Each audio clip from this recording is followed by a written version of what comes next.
야훼께서 마므레의 상수리 나무들이 있는 곳에서 아브라함에게 나타나시니라. 날이 뜨거울 때 그가 장막문에 앉아 있다가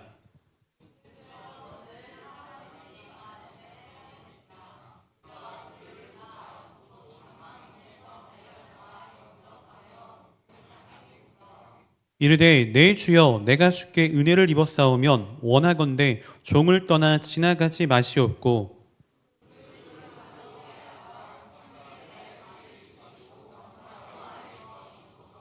내가 떡을 조금 가져오리니 당신들의 마음을 상쾌하게 하신 후에 지나가소서. 당신들이 종에게 오셨음이니이다. 그들이 이르되 내 말대로 그리하라.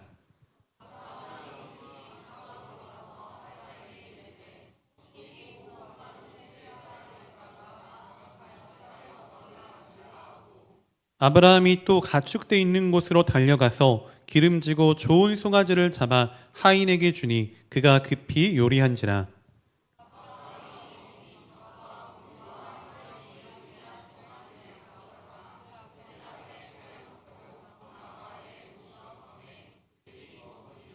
그들이 아브라함에게 이르되 내 아내 사라가 어디 있느냐? 대답하되 장막에 있나이다. 함께 읽습니다. 그가 이르시되 내년 이맘때 내가 반드시 내게로 돌아오리니 내 아내 사라에게 아들이 있으리라 하시니 사라가 그 뒤 장막문에서 들었더라. 아멘. 예, 저는 오늘 본문의 말씀을 근거로 약자를 대하는 자세, 약자를 대하는 자세라는 제목으로 함께 귀한 은혜의 시간 나누기 원합니다. 네, 여러분 우리가 생각하는 아브라함은 어떤 이미지의 인물입니까? 네, 아브라함은 보통 우리 그리스도인들이 믿음의 조상, 또 열국의 아버지, 하나님의 벗이라고 많이들 생각하고 있습니다. 아브라함을 표현하는 단어들은 매우 긍정적이죠.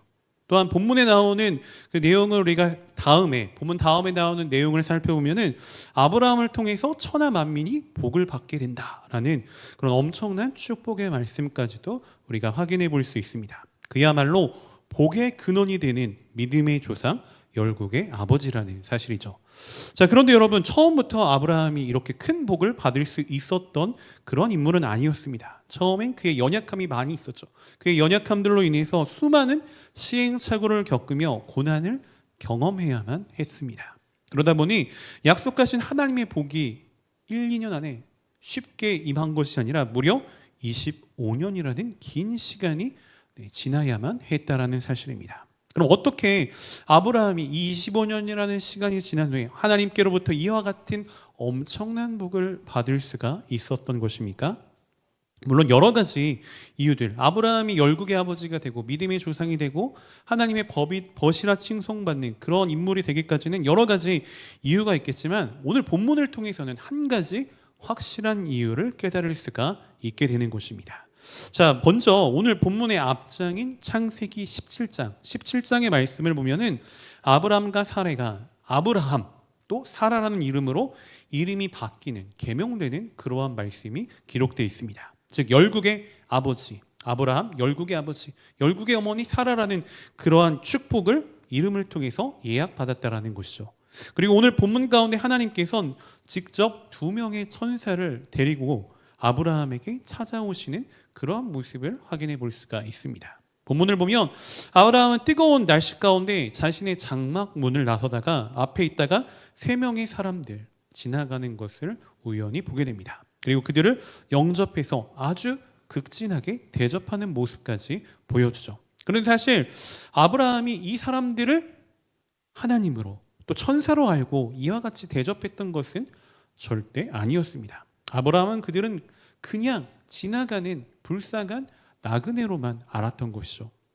자, 이와 관련해 히브리서 말씀에서는 아브라함이 부지 중에 천사와 또 하나님을 영접했다라는 그런 말씀을 알려줍니다. 히브리서 13장 1절에서 2절의 말씀을 살펴보면 형제 사랑하기를 계속하고 손님 대접하기를 잊지 말라. 이로써 부지 중에 천사들을 대접한 이들이 있었느니라 라고 말씀해 주는 내용을 확인해 볼 수 있죠. 자, 그런데 여러분 이때 나그네를 대접하는 이 시기에 아브라함의 나이는 몇 살이었을까요? 네, 99세였습니다. 몸을 움직이기도 사실 굉장히 힘들었을 99세라는 고령의 나이였다라는 것입니다. 하지만 그럼에도 불구하고 아브라함은 곧장 나그네를 보고 달려나가서 적극적으로 맞이하는 그러한 모습을 보여주고 있습니다. 그리고 겸손한 모습으로 몸을 숙여서 나그네를 극진히 대접하는 그런 모습을 계속해서 보여주는 것입니다.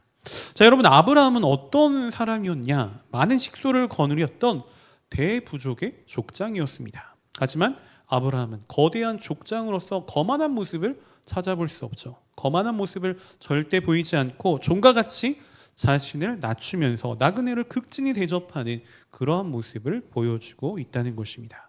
자, 그런데 여러분, 사실 아브라함이 거주했던 이 고대 근동의 지역은 낮에는 굉장히 더웠던, 뜨거웠던 기후의 그런 사막과도 같은 기후의 지역이었습니다. 그곳에서 나그네들이 쉴 곳을 제대로 찾지 못한다면 건강에 심각한 이상이 올 수도 있는 그런 위험한 상황이었다라는 것이죠. 물론 그 나그네들은 누구였습니까? 하나님이었고 또 천사였기 때문에 당연히 그러한 위험에 빠지지는 않았겠지만, 그것을 모르는 아브라함의 입장에서는 나그네의 어려움을 보고 나그네의 힘든 상황을 보고 약자를 향한 이웃사랑을 실천했다는 것입니다. 자, 여러분, 성경을 보면 약자를 보호하는 그러한 가르침들, 성경의 가르침이 곳곳에 무수히 많이 나타나는 걸 알 수가 있습니다. 먼저 십계명만 봐도 어떻습니까? 십계명을 봐도 첫 번째부터 네 번째, 1부터 4번, 네 번째의 계명은 하나님과 인간 사이의 계명이고, 다섯 번째부터 10번째 계명은 인간과 인간 사이의 계명인데, 자, 인간과 인간 사이의 계명을 우리가 유심히 살펴봐야 됩니다. 하나님과 우리 사이의 계명은 당연히 우리가 지켜야 되는데, 인간 사이의 계명을 좀 더 우리가 세밀하게 면밀하게 조사해 보면 공통점을 하나 발견할 수가 있다는 것이죠. 자, 그것이 무엇입니까? 그것이 무엇일까요? 힘이 있는 사람이, 파워가 있는 사람이 힘이 없는 그런 사람을 보호하려고 하나님께서 주신 계명이라는 거죠. 힘이 있는 사람이 어떠한 무력이나 비윤리적인 그런 행동들을 제한하기 위한 그런 약자를 배려하는 계명이었다라는 것을 우리가 깨달을 수 있어야 하는 것입니다. 자, 먼저 다섯 번째 계명 무엇입니까? 부모를 공경하는 그런 계명이죠. 자, 이 부모를 공경하라는 계명을 보면 어떻냐? 당시 이스라엘 백성들에게 부모를 공경하는 것은 지금 상황에서 부모님께 효도해라, 이러한 차원과는 정말 다른 엄청난 차이를 나타냅니다. 자, 십계명에서 나오는 내 부모를 공경하라의 이 공경하다는 히브리어로 카베드라고 하는 단어를 사용하는데, 자, 그런데 이 카베드라고 하는 단어는 사전적으로 누구에게 무게를 두다, 누구를 중요한 분으로 대하다라는 뜻입니다. 그래서 부모를 공경하라는 것은 부모님을 가볍게 여기지 말고 부모님을 중요한 분으로 여기라는 그러한 의미가 있죠. 근데 고대 근동에서 히브리어 카베드는 부모님을 중요하게 여기는 그런 수준을 넘어서 보다 구체적으로 자신의 부모님을 지속적으로 봉양하는 것까지 내포하고 있습니다. 자, 즉 노인이 된 부모에게 정신적인 공경을 하는 것만 아니라 물질적인 봉양까지도 해야 한다라는 그러한 의미가 속해 있다라는 것이죠. 자, 그럼 여러분, 하나님께서는 왜 부모님을 마음과 물질을 가지고 섬기라고 말씀을 하셔야만 했을까요?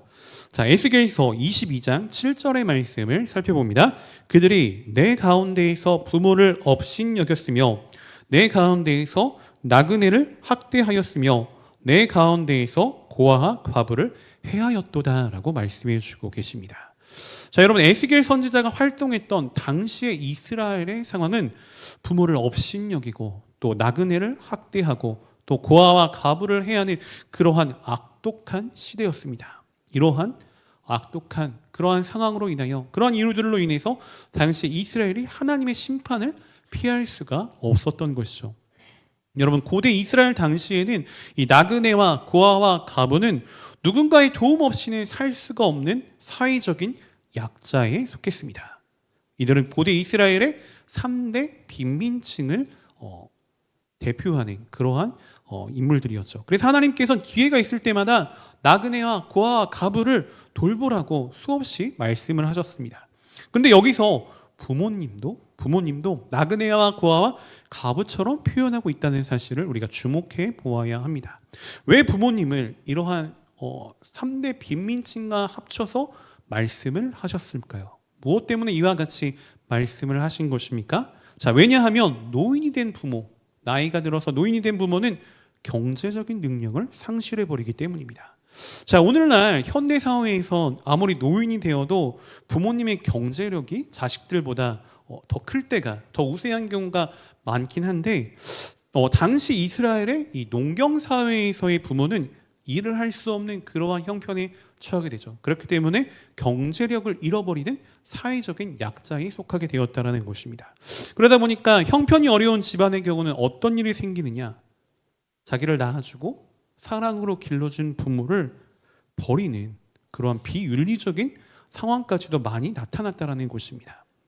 하나님께서 부모를 공경하라는 이 말씀 가운데에는 단순히 부모님께 효도를 하는 그런 차원을 넘어서서 약자를 보호하시는, 약한 자를 배려하시는, 약한 자를 사랑하시는 하나님의 따뜻한 사랑이 담겨져 있다는 것도 우리가 분명히 기억할 수 있어야 하는 것입니다. 자, 다음으로 여섯 번째 계명만 봐도 어떻습니까? 살인을 금지하는 계명이죠. 일반적으로 살인이라고 하는 것은 어떤 순서로 어떻게 이루어질 때가 많습니까? 어떠한 힘이 센 사람이, 힘이 강한 사람이 자신보다 약한 사람을 죽이는 그러한 상황들이 많습니다. 약한 사람이 강한 사람을 죽인다라는 건 사실 생각하기 어렵죠. 자, 그럼 여러분, 성경 속에서 자신의 권력을 이용해, 자신의 파워를 이용해, 자신의 힘을 이용해서 자신보다 약한 그런 약자들에게 살인을 저지른 대표적인 인물들은 어떤 인물이 있을까요? 네, 안타까운 부분이긴 하지만 다윗에 대해서 우리가 생각하지 않을 수가 없습니다. 다윗하면 대부분 너무나도 좋은 이미지를 갖고 있긴 하지만 사실 다윗도 굉장히 약한 부분이 많은, 허물이 많았던 그러한 존재였다는 것입니다. 사무엘하 12장 7절에서 10절의 말씀을 살펴보면 나단이 다윗에게 이르되 당신이 그 사람이라 이스라엘의 하나님 야훼께서 이와 같이 이르시기를 내가 너를 이스라엘 왕으로 기름 붓기 위하여 너를 사울의 손에서 구원하고 내 주인의 집을 내게 주고 내 주인의 아내들을 내 품에 두고 이스라엘과 유다 족속을 내게 맡겼느니라. 만일 그것이 부족하였을 것 같으면 내가 내게 이것저것을 더 주었으리라. 그러한데 어찌하여 내가 야훼의 말씀을 업신여기고 나 보기에 악을 행하였느냐. 내가 칼로 햇사람 우리아를 치되 암몬 자손의 칼로 죽이고 그의 아내를 빼앗아 내 아내로 삼았도다. 이제 내가 나를 업신여기고 햇사람 우리아의 아내를 빼앗아 내 아내로 삼았은즉 칼이 내 집에서 영원토록 떠나지 아니하리라 하셨고라고 기록된 말씀을 확인해 볼 수가 있습니다. 자, 다윗은 어떻습니까? 자신이 왕이라고 하는 그런 신분을 이용해서 자신의 권력을 이용해서 자신의 파워를 이용해서 밧세바를 범하는 그러한 큰 죄를 범하게 되는 걸 알 수가 있습니다. 간음 7번째 계명을 어겼죠. 또 그리고 계속해서 자신의 죄를 덮기 위해서 또 어떤 죄를 범합니까? 우리아를 교묘하게 사람들에게 티나지 않게 죽이는 그러한 살인까지도 간접적으로 죄를 짓게 되는 걸 확인해 볼 수가 있습니다. 비열한 방법으로 자신의 힘을 가지고 비열하게 살인까지 저지른 그런 모습을 보였다라는 거죠. 그런데 여러분, 만일 다윗이 왕이 아니었다면, 이러한 권력을 갖고 있지 않았다면, 이러한 힘이 없었다면, 즉 왕이라는 권력 앞에 자신이 서 있지 않았다면 이런 죄를 지을 수 있었을까요? 절대 그런 죄를 지을 수 없었습니다. 자신의 힘이 있기 때문에 그 힘을 가지고 비열한 방식으로 살인을 저지른 것이죠. 끔찍한 죄를 힘이 없었다면, 그에게 왕이라는 권력이 없었다면 절대 저지르지 못했을 것이라는 것입니다. 그리고 하나님께서 다윗의 이러한 죄를 나단 선지자를 보내시어서 왜 이와 같이 크게 진노를 하셔야만 했습니까? 하나님께서 주신 그 권력, 힘을 가지고 약자를 보호한 것이 아니라, 하나님께서 힘을 주신 거는 약자를 보호하라고 주신 건데, 약자를 보호하는데 그의 힘을 사용하는 게 아니라 약한 자를 해하는데 사용하기 때문에 하나님께서 이와 같이 크게 진노하셨다라는 것입니다. 여러분, 하나님은 약한 자를 귀히 여기십니다. 약한 자, 소외된 자, 그런 자를 귀히 여기시고 그들을 보호하기 원하시는 하나님이시죠. 그래서 예수님께서 이 땅에 오셔서 사역을 하셨을 때 공생의 사역을 우리가 면밀하게 살펴보면은 대부분은 어떤 사역이었습니까? 사회적인 약자들을 위로해주고 회복시켜주는 그러한 사역이었다라는 것을 알 수 있습니다. 가난하고 힘없고 헐벗고 또 고통당하는, 질병으로 인해서 고통당하는 그러한 자들을 살피시고 그들을 치료해 주시고 회복시켜 주시는 그러한 사역들이 70% 이상 그러한 사역을 하셨다라는 걸 알 수가 있습니다. 여러분, 하나님께서 그러한 사랑을 우리에게 원하시죠. 약자를 귀히 여기고 약자를 배려하는 그러한 사랑을 원하시는데 우리는 어떻습니까? 강자에게 약할 때가 많고 약자에게 강할 때가 많진 않으셨습니까? 하나님께서 이러한 부분을 크게 진노하신다, 크게 기뻐하지 않으신다라는 것을 우리가 분명히 기억해야 하는 것입니다. 다윗의 이러한 범죄와 비슷한 맥락으로 열왕기상을 살펴보면은 아합왕과 나봇에 관한 이야기도 우리가 확인해 볼 수가 있습니다. 열왕기상 21장 2절부터 4절 말씀 교독해 보겠습니다. 제가 먼저 읽습니다. 아합이 나봇에게 말하여 이르되 내 포도원이 내 왕궁 곁에 가까이 있으니 내게 주어 채소밭을 삼게 하라. 내가 그 대신에 그보다 더 아름다운 포도원을 내게 줄 것이요 만일 내가 좋게 여기면 그 값을 돈으로 내게 주리라.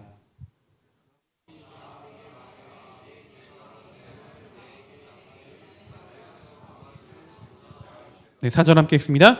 이스라엘 사람 나봇이 아합에게 대답하여 이르기를 내 조상의 유산을 왕께 줄 수 없다 하므로 아합이 근심하고 답답하여 왕궁으로 돌아와 침상에 누워 얼굴을 돌리고 식사를 아니하니라고 말씀해 주고 있습니다.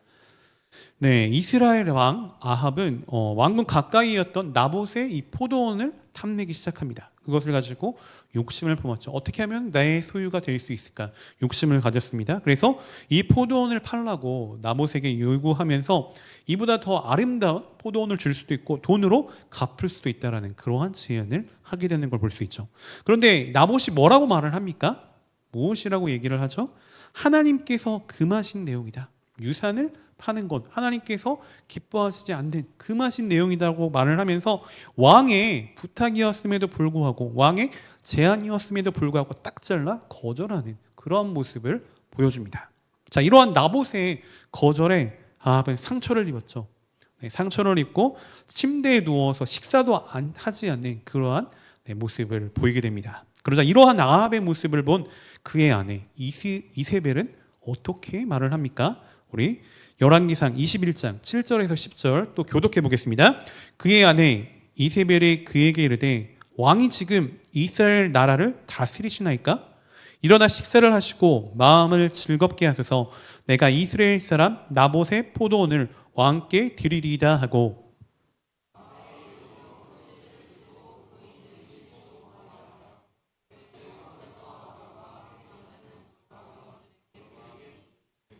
그 편지 사연에 이르기를 금식을 선포하고 나봇을 백성 가운데 높이 앉힌 후에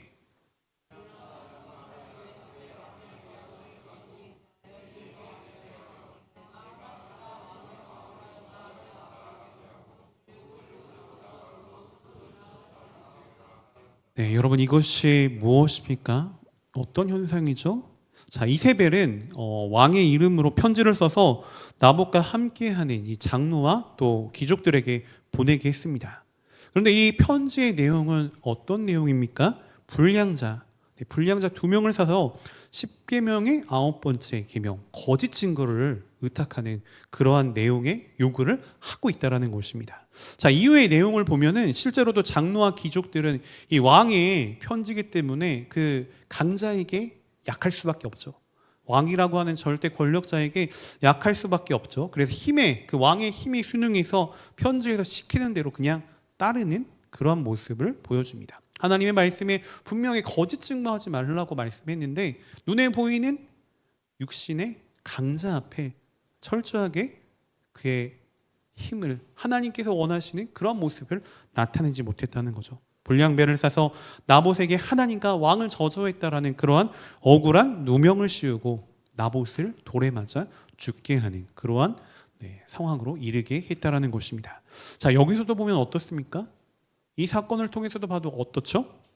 왕이라는 힘을 이용해서, 왕이라는 권력을 이용해서 거짓 증거라고 하는 이 9번째 계명도 어기게 만들고 6계명 살인까지 저지르게 하는 그런 엄청난 죄악의 늪에 힘이 있으니까, 권력이 있으니까 잠기게 되었다라는 걸 알 수 있습니다. 자, 이런 죄를 지으니까 하나님께서 가만히 계실 수가 없었죠. 그 과정 가운데는 참으셨지만 결국에는 하나님께서 가만히 계실 수 없으셨습니다. 곧장 엘리야 선지자를 보내서 아합에게 말씀하십니다. 열왕기상 21장 17절에서 19절 말씀 교독합니다. 야훼의 말씀이 디셉 사람 엘리야에게 임하여 이르시되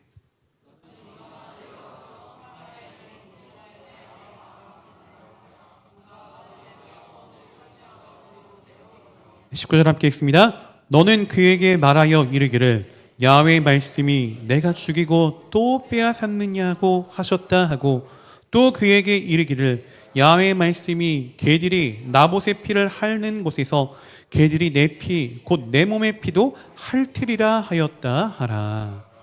네, 엄청 끔찍한 말씀입니다. 자신의 힘을, 자신의 권력을 잘못 사용한 아합에게 내려진 심판 무엇입니까? 개에게 수치를 당하는 참혹한 심판이었다라는 것입니다. 여러분, 우리 하나님은 어떤 하나님이시죠? 우리가 생각하는 하나님은 어떤 하나님이십니까? 사랑의 하나님이십니다.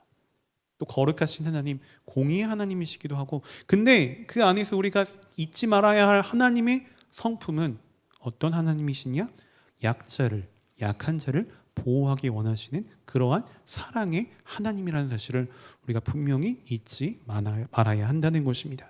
자, 오늘 본문에서 아브라함이 믿음의 조상, 열국의 아버지, 너로부터 복이 이루어진다, 복의 근원이 되는 아브라함이 실제 예고된 그러한 복을 실제 복으로, 예고하신 복이 예비되어 놓으신 그러한 복의 실제 복으로 임할 수 있었던 것은 무엇 때문입니까? 바로 사랑의 실천이 있었기 때문입니다. 그냥 마음속에 있는 믿음만 가지고 복을 받았던 것은 아니죠. 행함으로 약자를 보호하기 원하시는 그 하나님의 마음을 읽고 그러한 사랑을 행했기 때문에 이웃사랑의 실천을, 이웃을 배려하는 그러한 사랑의 실천, 행함이 있는 그런 믿음이 나타났기 때문에 하나님께서 아브라함에게 예고해 주신 복을 실제 아브라함이 누릴 수 있도록 실행하셨다라는 것입니다. 나아가 하나님께서 이러한 아브라함에게 자신이 행할 그런 일들까지도 서슴없이 조금 더 숨기지 않으심을 알 수 있습니다. 창세기 18장 17절에서 19절 말씀 교독하겠습니다. 야훼께서 이르시되 내가 하려는 것을 아브라함에게 숨기겠느냐?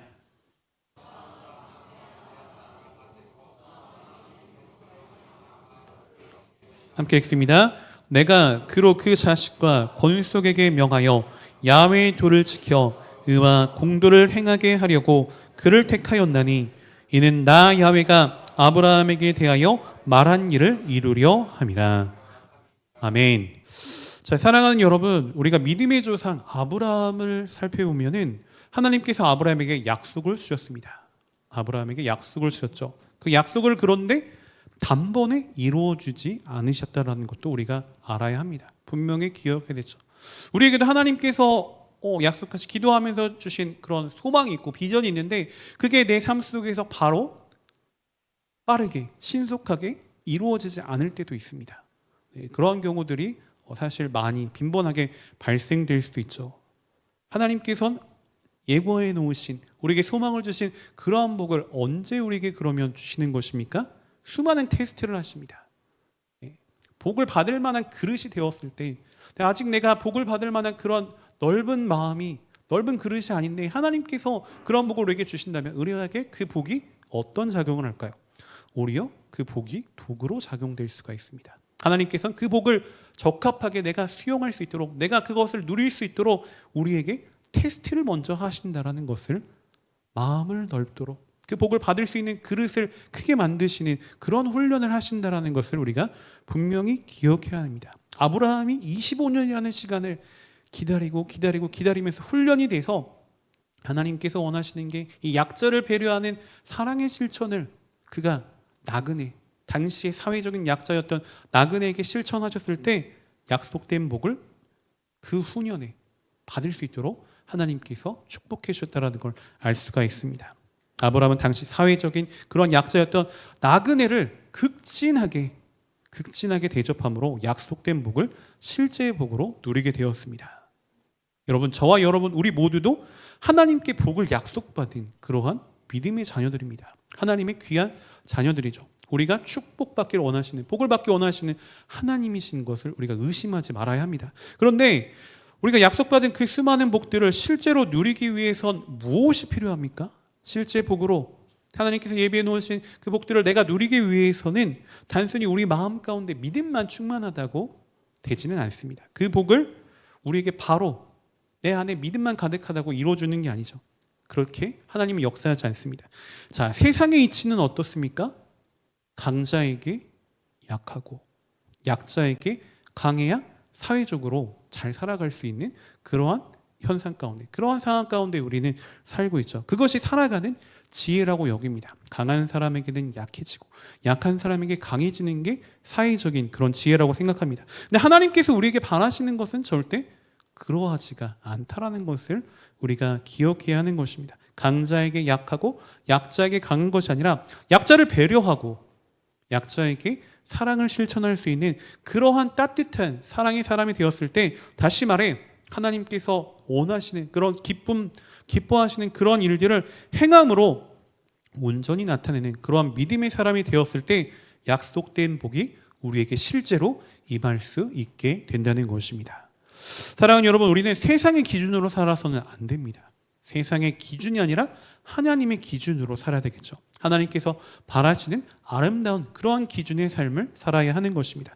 그래야만 하나님께서 우리에게 약속해 놓으신 수많은 복들이 실제 우리의 복으로 이루어질 수가 있게 되는 것입니다. 하나님께서 바라시는 그러한 따뜻한 사랑의 실천을 통하여 약속하신 하나님의 모든 복들을 다 받아 누릴 수 있는 저와 여러분 우리 모두가 되시기를 주님의 이름으로 소원하고 축복하며 말씀을 마치겠습니다.